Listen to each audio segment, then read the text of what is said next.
Welcome back to Purple Heart Stories. Tonight, we've got a real nail-biter for you. A story about love gone sideways, betrayal that cuts deep, and the heavy price everyone pays when they're caught in a love triangle. Buckle up, it's gonna be a bumpy ride. Chapter 1. Last Flight. Marcus Shepard was money. 15 years in the Hitman game, 37 souls sent packing, and every shot dead on.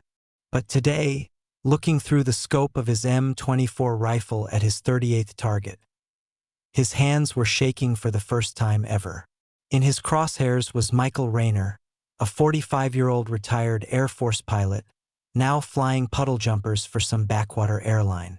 Rayner's wife, Emily, had become the arm candy of a young, loaded millionaire named James Holbrook.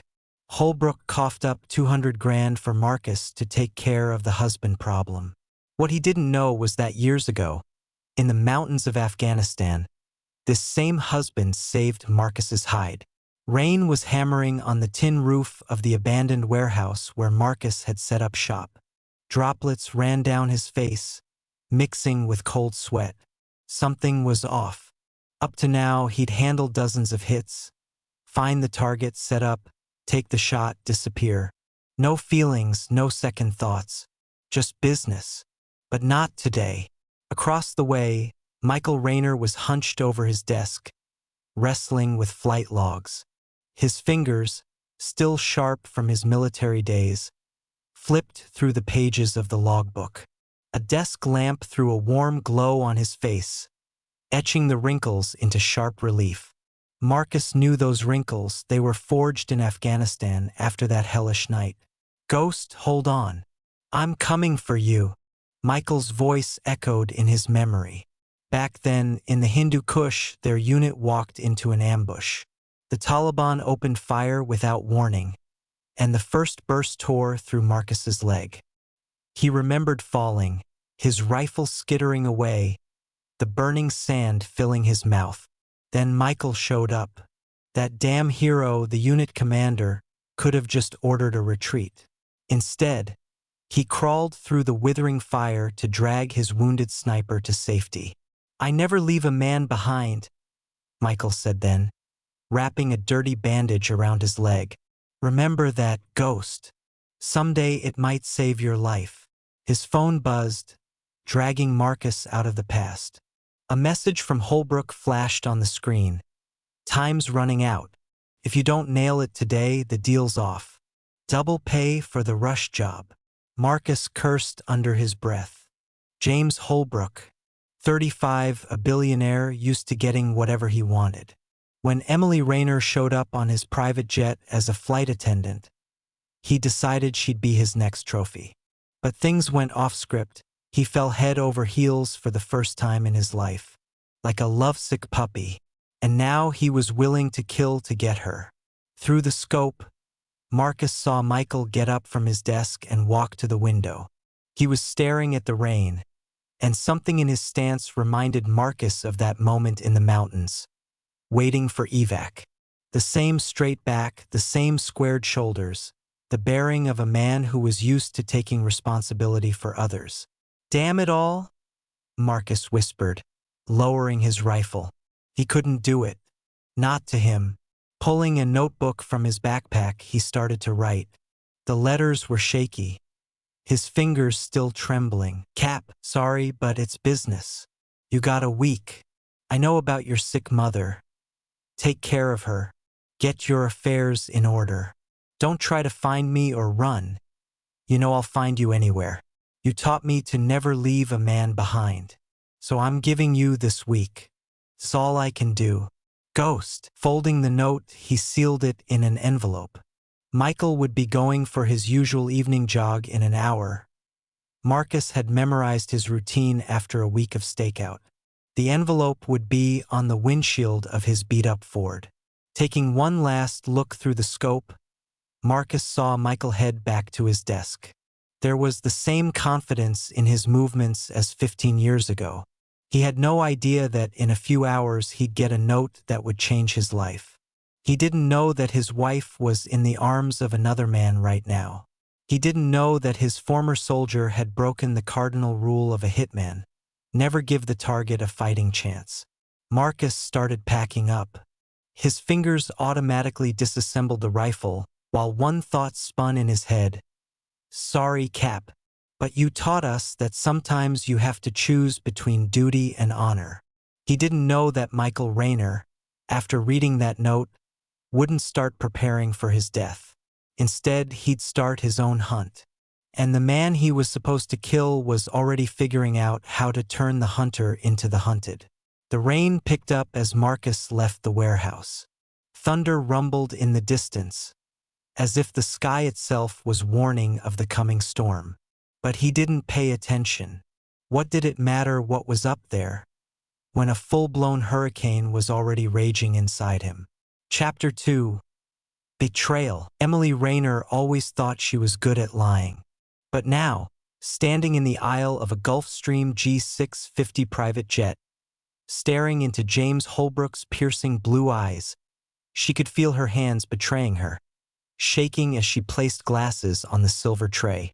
30 was too young to settle for a life in the suburbs, with a husband who'd turned their bedroom into a shrine to aviation photos and old medals.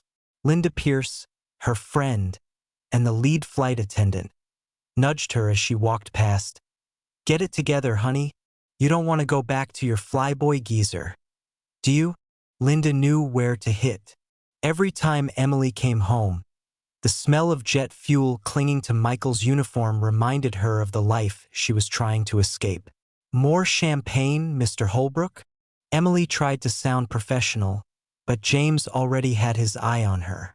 His gaze swept down the curve of her neck, lingered on her lips. At 35, he knew how to make a woman feel special. Hell, he knew too well. Call me James, he smiled, and the crinkles around his eyes made him look like a kid, not the owner of a tech empire worth billions.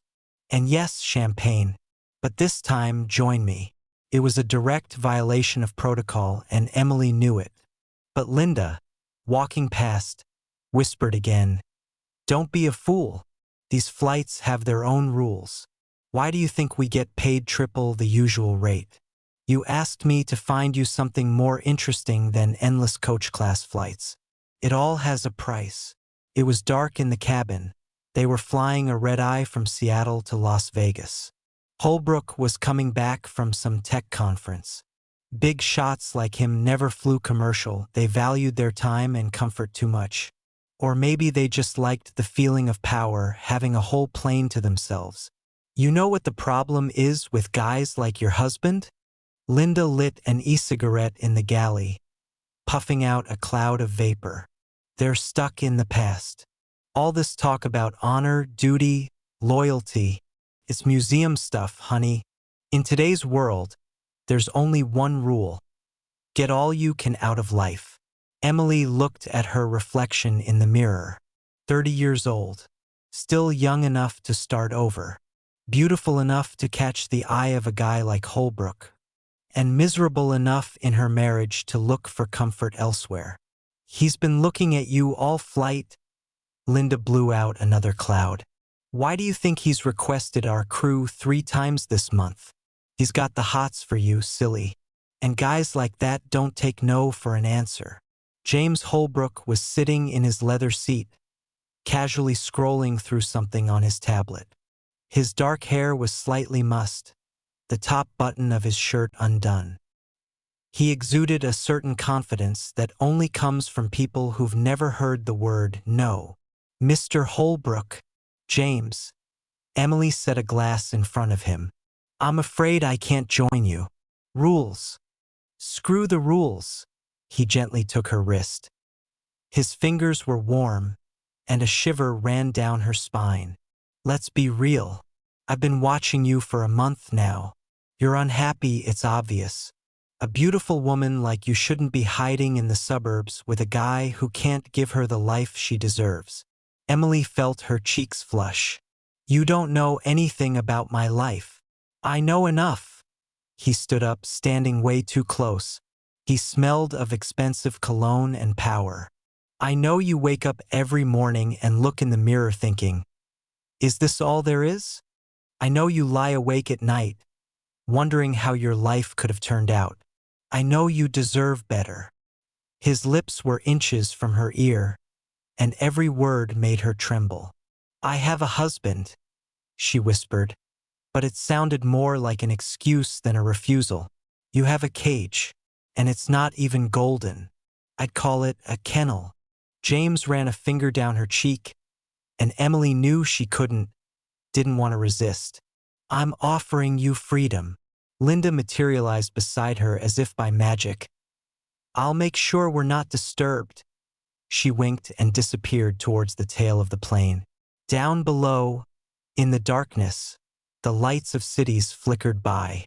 They looked like stars, and Emily thought maybe it was time to catch her own, even if it meant betraying her old life. Holbrook pulled her close, and his kiss washed away the last traces of doubt. Wasn't this what she'd been dreaming of all these years?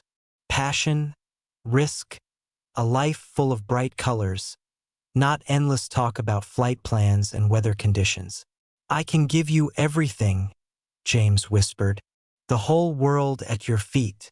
Just say yes, and she did. Because sometimes one word can change everything.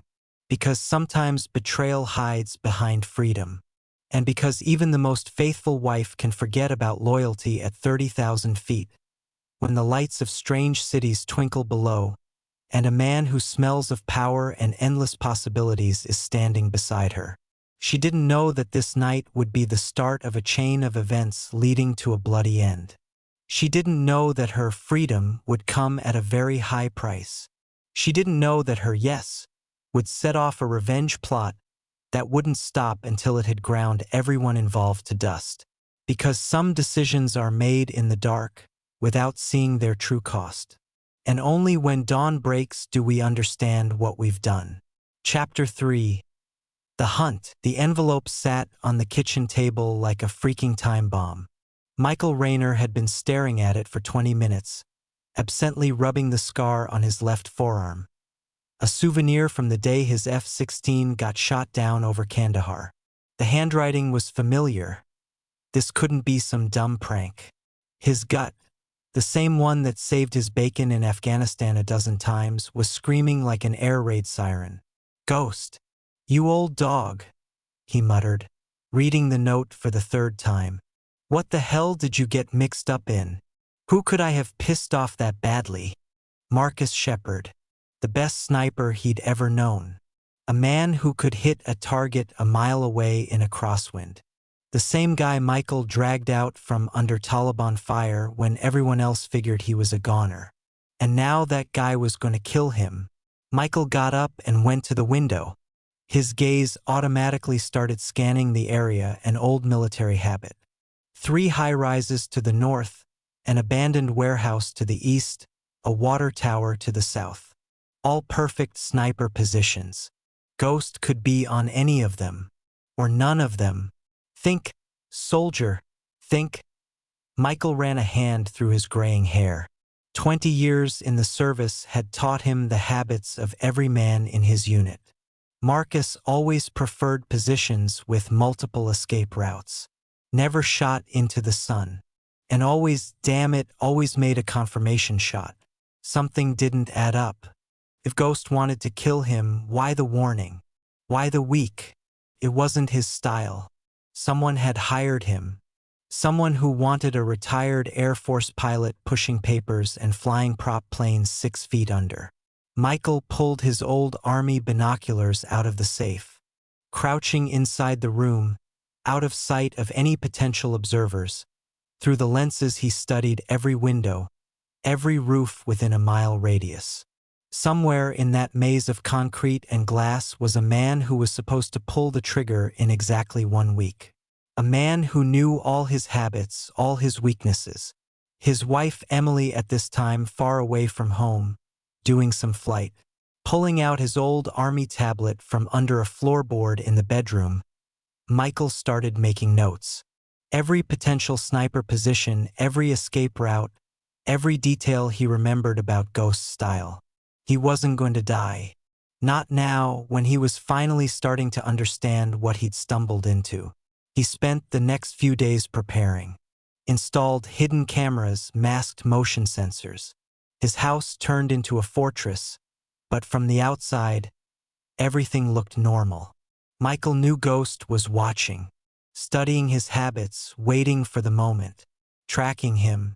The old soldier's plan was both simple and elegant. Every morning he accidentally flashed in the windows at the same time. Every evening he went for a jog on the same route, creating a routine that even the most experienced observer would buy into. He was feeding his hitman, creating the illusion of predictability. Very quickly, he noticed movement on the roof of the abandoned warehouse. Barely perceptible, but it was there. "Hello, old friend," Michael whispered, looking at the blurred silhouette through his night vision scope. "I knew you'd pick that spot." Chapter 4. The shot. A week isn't a lot of time when you know you're going to die. Michael Rayner methodically crossed off the days on the calendar, pointedly following the advice of his future killer. Every action was calculated, every step planned. He knew Ghost was watching and seeing the man preparing for death. He devoted the first day entirely to his mother. He went to the nursing home in Fremont, where she was living out her last months, fighting inoperable cancer. He sat with her for 6 hours, holding her hand and listening to stories from his childhood, the same ones she told hundreds of times, but now confused the details because of the morphine. He left a check for a hefty sum with the supervisor for special care. On the second day, he went to the bank and the notary, made changes to his will, transferred accounts, paid off loans. He talked to the lawyer for a demonstrably long time, as if he was actually preparing for his days to be numbered. He knew a pro like Marcus wasn't taking his eyes off him. The third day was special. Michael went to St. Vincent's orphanage, the same one where he'd grown up, brought gifts, toys, sports equipment, made a generous donation for the future of the kids who don't have parents. Ghost had to appreciate that gesture. He was an orphan himself. In the evenings, he put on his show.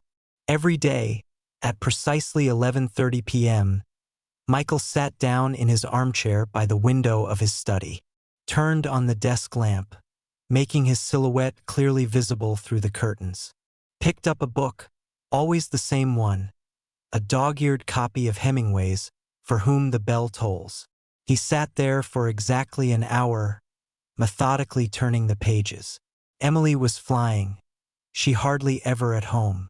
Her absence played to his advantage a little, no one to get in the way of setting up his trap. On the 5th day, he started preparing the stage for the final act. Bought a mannequin from a closing theater supply store. He spent hours arranging it in the right pose, exactly the same way he sat every night. Dressed it in his old housecoat, put on reading glasses. The silhouette on the curtains had to be perfect. "Watch closely, Ghost," he whispered, knowing that the sniper was watching through his scope. Memorize every detail. By the 7th day, he knew exactly where the shot would come from. The abandoned house across the street, falling apart from age and the elements. The attic with the broken dormer window, the perfect position. 210 yards to his study, a clear line of sight, a comfortable angle for the shot. That's where he would have set up himself if he were in Marcus's shoes. On the last day, as the hands of the clock approached the appointed time, Michael was already waiting in the attic. He'd gotten there early, in the pre-dawn twilight, when the city was still asleep, settled into a dark corner where the dusty rafters provided perfect cover, and waited. The mannequin in the study across the street sat at its eternal post, illuminated by the desk lamp. From the outside, the illusion was perfect. No one would suspect a thing. Michael knew Ghost would bite. He had to bite. At 11:15 p.m., a floorboard creaked. Quietly, almost inaudibly, but in the echoing emptiness of the attic, The sound rang out like a gunshot. Marcus moved like a shadow, smoothly, silently. Michael watched him methodically prepare his position, laying out his mat, assembling his rifle, checking his scope. Every movement of the sniper was polished, professional. Not a wasted gesture, not a random sound. Marcus had always been like that, a perfectionist to the bone. In Afghanistan, that quality had saved their lives more than once. 11:45 p.m. Ghost lay behind the rifle, his eye pressed to the scope. His breathing became measured, his pulse surely slowed. A sniper's meditation before the shot. Michael remembered that state from long hours of surveillance in the mountains of Helmand. Time stretched out, turned into thick syrup. Michael waited. He knew Marcus wouldn't shoot until he was absolutely sure. Until he'd calculated all the variables, taken into account the wind speed, air temperature, humidity. 11:58 p.m. The sniper's finger rested on the trigger. Michael saw his shoulders tense, a sure sign that the shot would follow in seconds. "Not so fast, friend," Michael whispered silently, drawing his knife. "We'll have time to talk." The shot ripped through the night silence like a whip crack. In the house across the street, shattered glass tinkled, the mannequin jerked and fell to the side, just as a real person would have fallen, shot in the head. Marcus straightened up to assess the results through the scope. That's what Michael was waiting for. In one smooth motion, he closed the distance between them, and the cold blade of an army knife pressed against the sniper's throat. "No confirmation shot, Ghost," he said quietly. "Game over." Marcus froze. His hands slowly released the rifle, his fingers unclenched. "Cap?" The sniper's voice was raspy, as if he hadn't spoken for days. "I should have known. You're always one step ahead. Like old times, eh?" Michael eased the pressure of the blade slightly, but didn't remove it. "Only before we were on the same side." "What changed, soldier?" $200,000, Marcus said after a pause, "plus a bonus for the rush job. From the man who wants to get his mitts on your wife." James Holbrook? Her new boss? It wasn't a question. The one and only, Ghost chuckled humorlessly. A spoiled kid who's used to getting everything he wants. He wants your Emily. You're in the way. "Sorry, brother." Michael felt something break inside. The word of a man he trusted with his life. "And you gave me a weak why?" he asked, already knowing the answer. "I couldn't shoot you in the back without a warning," Marcus said quietly but firmly. "Not after Helmand. Not after you dragged me out of there. Look, I get it, my apologies." Rain drummed on the roof, its dull thuds echoing in the empty space of the attic. Michael slowly removed the knife. "You know what's the worst?" He stepped back, allowing Marcus to turn around. "I figured I'd die in the sky, shoot down a fighter, miss a turn, crash into a mountain. But it turns out that the scariest enemy isn't bullets or rockets. The scariest enemy is the betrayal of the ones you trust." They stood in the darkness of the attic, two warriors who once fought shoulder to shoulder, now on opposite sides of an invisible front line. Marcus was the first to break the silence. "What now, Cap? Hand me over to the cops? Or take me out right here?" Michael looked at his former sniper with a long, appraising gaze. A plan was already forming in his head, cruel and elegant at the same time. "No," he said finally. "I have a better idea. How about we work off that debt and teach a lesson to the arrogant billionaire and the unfaithful wife? You're a professional, right? You can't not finish the job. I'll help you. You me. Now we are even." Chapter 5. The Trap. The blood has to look real. Marcus was needing a bag of stage blood. "I've seen enough in Kandahar to know how it spatters on the walls." Michael nodded, examining the ballistics gel they were using to create an imitation bullet hole. Makeup and special effects weren't the hard part of their plan. More important was positioning the body and calculating the angles. Everything had to match the shot from the attic of the abandoned house. Remember that guy in Herat? Marcus was mixing the fake blood, adding special thickeners. The one with the film studio? Abdul, Michael chuckled. The only guy in Afghanistan who dreamed of shooting a Hollywood-style action movie. He taught me a few tricks. Said a believable death is an art. They worked methodically like they used to in special ops. Every movement measured, every detail thought out. Michael watched Marcus's hands. They were still the hands of a sniper, precise and confident, even if they were now creating the illusion of death instead of death itself. Head a little to the left. Marcus adjusted the laid-out Michael. It'll look like you fell after getting hit. Entry wound here. He pointed to a spot just above the right temple. That's where I would have shot. Clean, fast, guaranteed results. Nice to know you planned my murder so thoroughly, Michael grunted. Professional habit, Marcus shrugged. But there was something like guilt in his eyes. They spent the next hour creating the crime scene. Splashes of blood on the wall. Exactly the kind a 7.62 millimeters bullet leaves when it hits the head. An overturned chair, scattered papers. Everything had to say that the victim wasn't expecting the attack. Now the photos. Marcus pulled out a professional camera. Holbrook has to buy it. He'll demand proof. They took a series of shots from different angles. Marcus worked like a forensic scientist, documenting every detail. Michael looked at the photos of his staged death and felt a strange detachment, as if he were looking at scenes from a movie. You know what the most important thing is in these things? Marcus reviewed the resulting shots. The details. Small, seemingly insignificant little things. That's what creates credibility. They worked late into the night, perfecting every detail. It was like their old missions, the same careful planning, the same attention to detail. Only now they weren't killing, but creating the illusion of death. Now all that's left is to wait. Marcus looked at the pictures of the murder.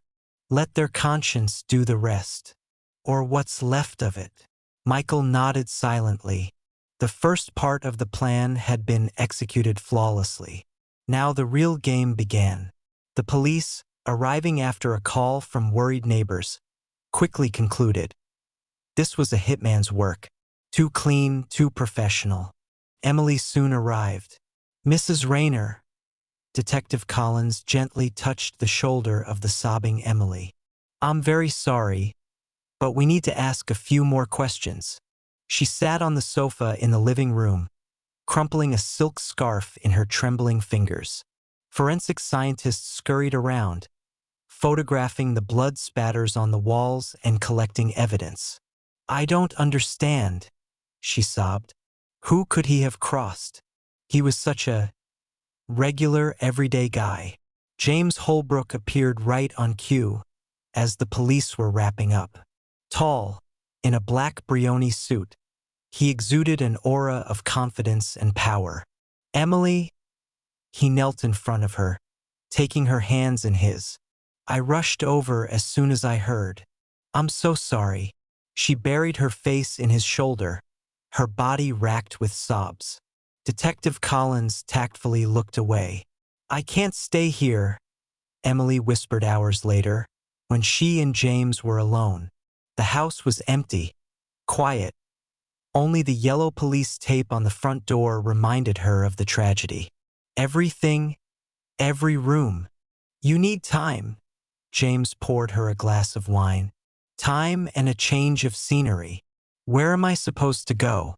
What am I supposed to do? I have an idea.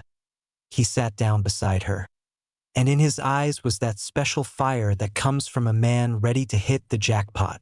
A little trip, just you and me.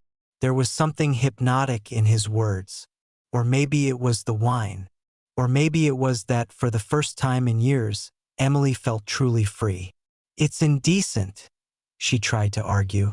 So soon after my husband's death. Screw decency.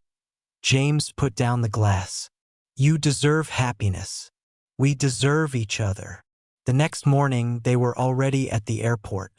The private terminal gleamed with chrome and glass, attentive staff scurrying around. Emily, in dark glasses and with a small Louis Vuitton suitcase, looked like a typical billionaire's arm candy. Bohemian, well-groomed, self-assured. I'm sorry, Mr. Holbrook. The terminal administrator looked genuinely upset. Your plane has technical problems, but we can offer an alternative.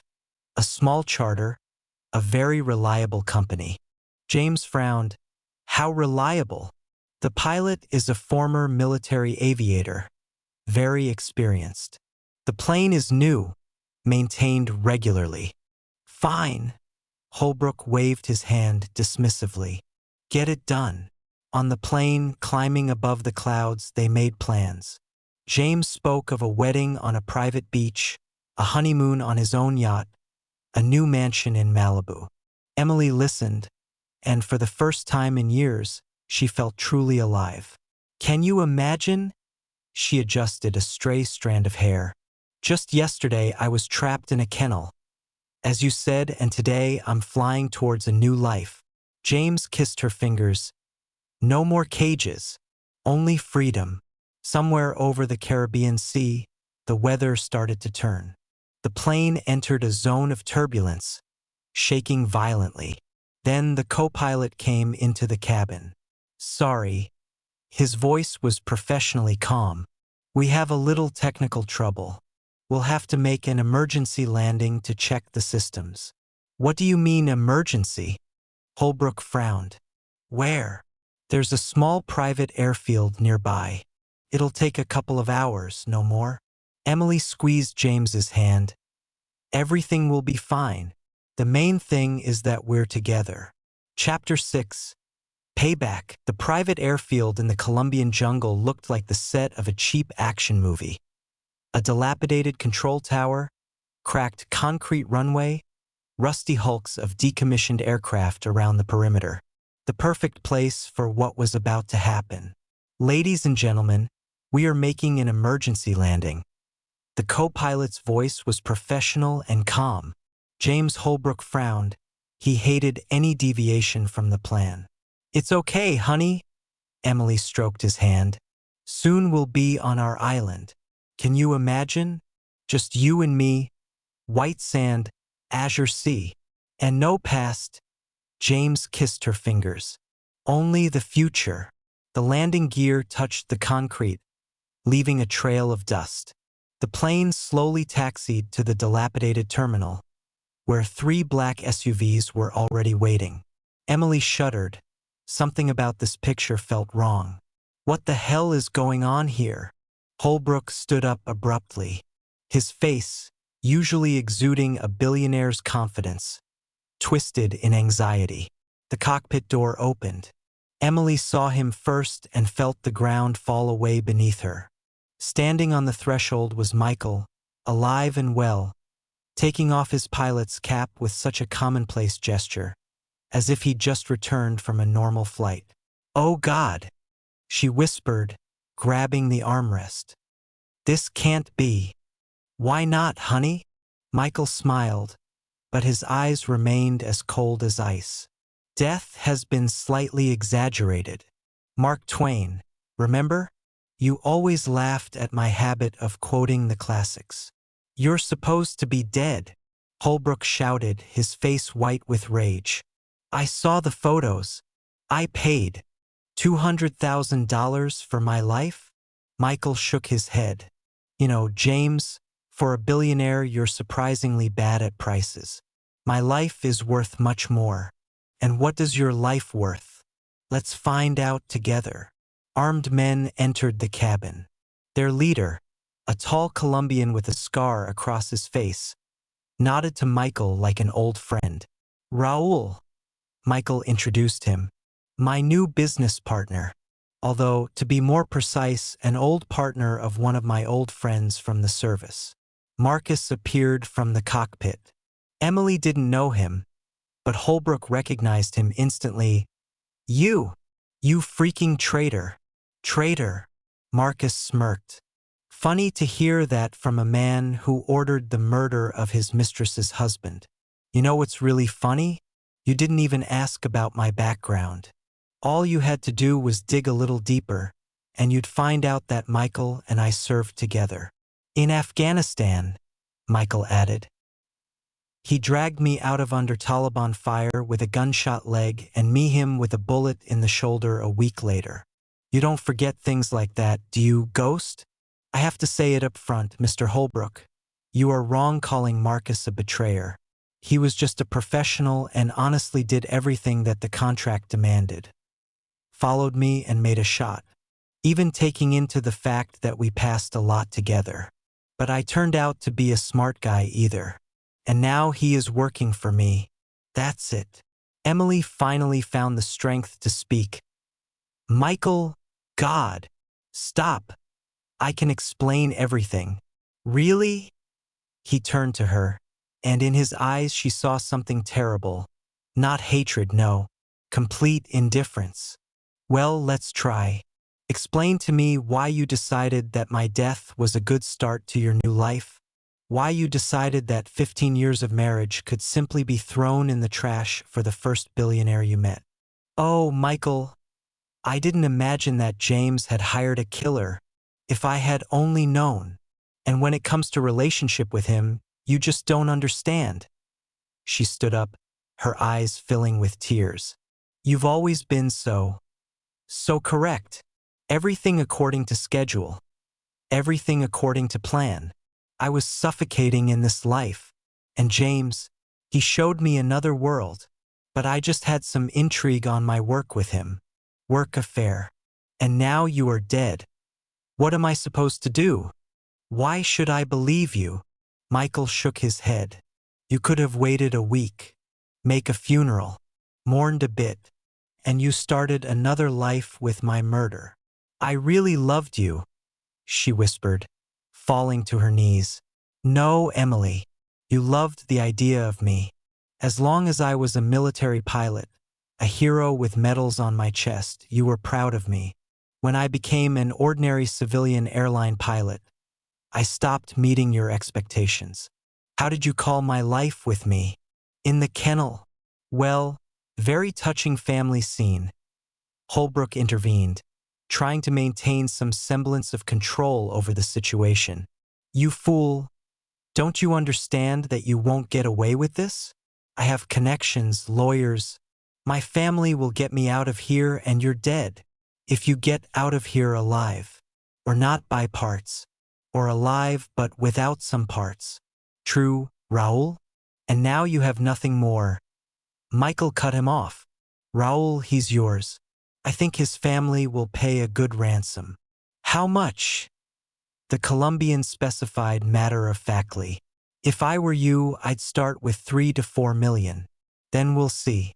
If the negotiations drag on, you can send them something in memory of their relative.